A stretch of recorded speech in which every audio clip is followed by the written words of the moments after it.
നാരായണ കവചോപദേശം സ്വീകരിച്ച ഇന്ദ്രൻ എന്തു ചെയ്തു? ദേവന്മാരോട് ചെന്ന് അസുരന്മാരെ ജയിച്ചു, ത്രൈലോക്യ രാജ്യം കിട്ടി. പിന്നെ എന്ത് ചെയ്തു? ഉപദേശം കൊടുത്ത് ഗുരുനാഥനെ കാണാൻ വന്നപ്പോൾ അദ്ദേഹം ഇടയ്ക്ക് അസുരന്മാർക്കും ഹോമിക്കുന്നത് കണ്ടു. കാരണം അസുരന്മാർക്ക് ഇദ്ദേഹത്തിൻ്റെ അമ്മാവന്മാരാണ്. അപ്പോൾ അസുരന്മാർക്കും ഇടയ്ക്ക് ഹോമിക്കുന്നത് കണ്ടപ്പോൾ ഇന്ദ്രൻ വാളെടുത്ത് അദ്ദേഹത്തിനെ 3 തലയെ വെട്ടി. അദ്ദേഹത്തിന് 3 തല ഉണ്ടായിരുന്നു. സോമപീഠം, സുരാപീഠം, അന്നാദം എന്നാണ് അവിടെ പറഞ്ഞത്. അദ്ദേഹത്തിന് 3 തലയും വെട്ടിയപ്പോൾ ചെയ്തു, അദ്ദേഹം 3 പക്ഷി രൂപത്തിൽ പറന്നു ചെന്നു. പിന്നെ ബ്രഹ്മഹത്യ ദോഷം പിടികൂടി ഇന്ദ്രനക്ക്. പിന്നെ അത് 4 ആൾക്കാർക്ക് വീതിച്ചു കൊടുത്തു. ഇന്ദ്രൻ പറഞ്ഞു, എന്തെങ്കിലും ഒരു വേണ്ടാത്ത സാധനം കൊടുക്കണമെങ്കിൽ വെറുതെ കൊടുത്താൽ മേടിക്കില്ലേ?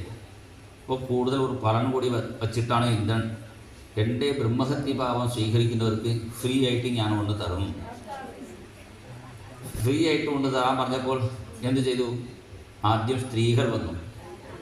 ഇങ്ങനെ സ്ത്രീകൾക്കും ഭൂമിക്കും മരങ്ങൾക്കും നദികൾക്കുമായി തൻ്റെ പാപം വിധിച്ചു കൊടുത്തു. ഇത് കേട്ട ത്വഷ്ടാവ് എന്ത് ചെയ്തു? ഇന്ദ്രനെ കൊല്ലാൻ വേണ്ടി ഒരു ആഭിചാരയാഗം നടത്തി. അതിൽ നിന്നും വൃത്രാസുരൻ പുറപ്പെട്ടു. വൃത്രാസുരനെ കണ്ട് പേടിച്ച ദേവന്മാർക്ക് ഭഗവാനെ ശരണം പ്രാപിച്ചു. ശ്രീകൃഷ്ണ ശരണം മമ, ശ്രീഹരി ശരണം മമ, ശ്രീകൃഷ്ണ ശരണം മമ, ശ്രീഹരി ശരണം മമ, ശ്രീകൃഷ്ണ ശരണം മമ, ശ്രീഹരി ശരണം മമ, ശ്രീകൃഷ്ണ ശരണം മമ, ശ്രീഹരി ശരണം മമ, ശ്രീകൃഷ്ണ ശരണം മമ, ശ്രീഹരി ശരണം മമ, ശ്രീകൃഷ്ണ ശരണം മമ, ശ്രീഹരി ശരണം മമ, ശ്രീഹരി ശരണം മമ, ശ്രീഹരി ശരണം മമ. നാമം ജപിച്ച് ഭഗവാനെ പ്രാർത്ഥിച്ചപ്പോൾ ഭഗവാൻ ദധീച്ചി മഹർഷിയുടെ അടുത്ത് പോകാൻ പറഞ്ഞു. അദ്ദേഹത്തിൻ്റെ പെരുമ എന്താണെന്ന് വെച്ചാൽ നാരായണ കവചം ജപിച്ച് അദ്ദേഹത്തിൻ്റെ നെട്ടലിൽ മുഴുവനും നാരായണ കവചത്തിൻ്റെ രൂപമായി മാറിക്കഴിഞ്ഞിരിക്കണം. അതുകൊണ്ട് അദ്ദേഹത്തിൻ്റെ നെട്ടലിൽ എല്ലാവർക്കും ഉണ്ടല്ലോ, എല്ലാവരുടെ നെട്ടലിലും അത്ര ശക്തിയില്ല. അദ്ദേഹത്തിൻ്റെ നെട്ടലിന് വേറൊരു പ്രത്യേകത കൂടിയുണ്ട്. എന്താണെന്ന് ചോദിച്ചാൽ ദേവന്മാർക്ക് പണ്ട് അവരുടെ ആയുധം അമൃതമഥനം ചെയ്തില്ലേ? അമൃതമഥനം പറയുമ്പോൾ ഓരോരോ ദേവന്മാർക്കും ഓരോരോ ആയുധമുണ്ട്. ആ ആയുധവും കയ്യിൽ പിടിച്ച് അമൃതമഥനം ചെയ്യാൻ ബുദ്ധിമുട്ടായി.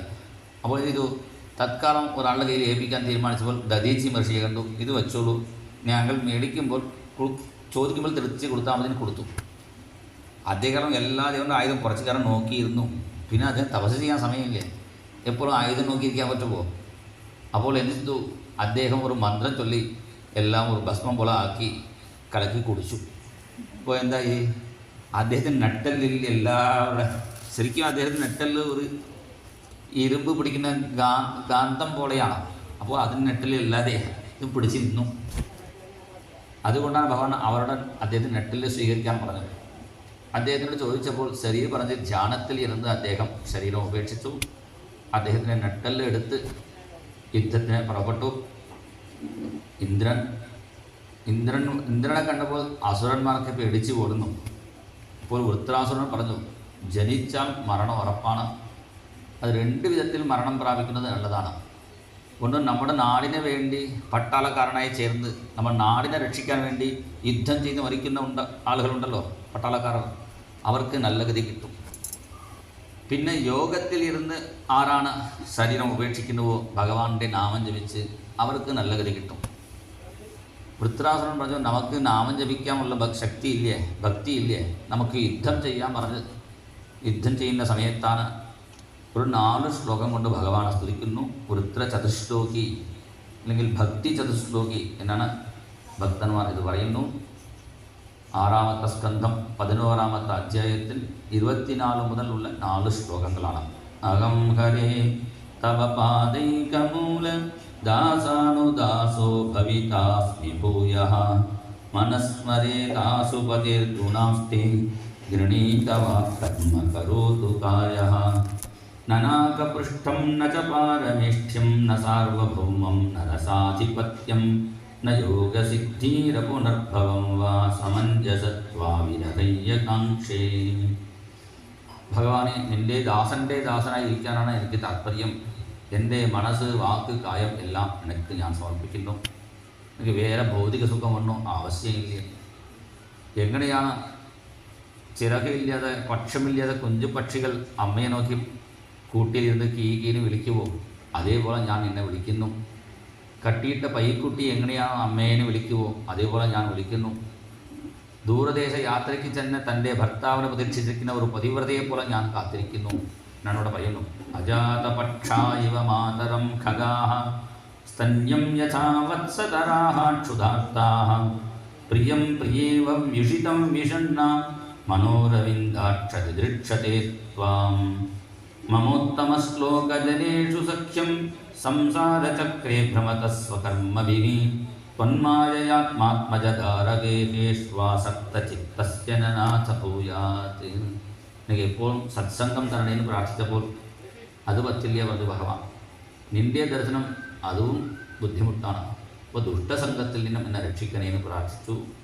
വൃത്രാസുരൻ്റെ ഭക്തി കണ്ട് ഇന്ദ്രൻ തന്നെ അത്ഭുതപ്പെട്ടു. പിന്നെ യുദ്ധത്തിൽ വൃത്രാസുരൻ ഇന്ദ്രൻ്റെ ആണയെയും വജ്രായത്തെയും ചേർത്ത് വിഴുങ്ങി. അപ്പോൾ വൃത്രാസുരൻ്റെ വയറ്റിൽ തന്നെ ഇന്ദ്രൻ വയറ് തിരി പുറത്തു വന്നു. പിന്നെ വൃത്രാസുരനെ കൊല്ലാൻ ഒരു കൊല്ലം വേണ്ടി വന്നു. പിന്നെ വൃത്രാസുരനെ കൊന്ന ശേഷം ആ ബ്രഹ്മഹത്യഭാവം കൂടി പിടികൂടി വീണ്ടും നാമജപം ചെയ്ത് പിന്നെ അശ്വമേധയാഗം ചെയ്ത് ഇന്ദ്രൻ പാപത്തിൽ നിന്നും രക്ഷപ്പെട്ടു എന്ന് പറഞ്ഞുകൊണ്ടാണ് വൃത്രാസുര ഉപാഖ്യാനം സമർപ്പിക്കുന്നു.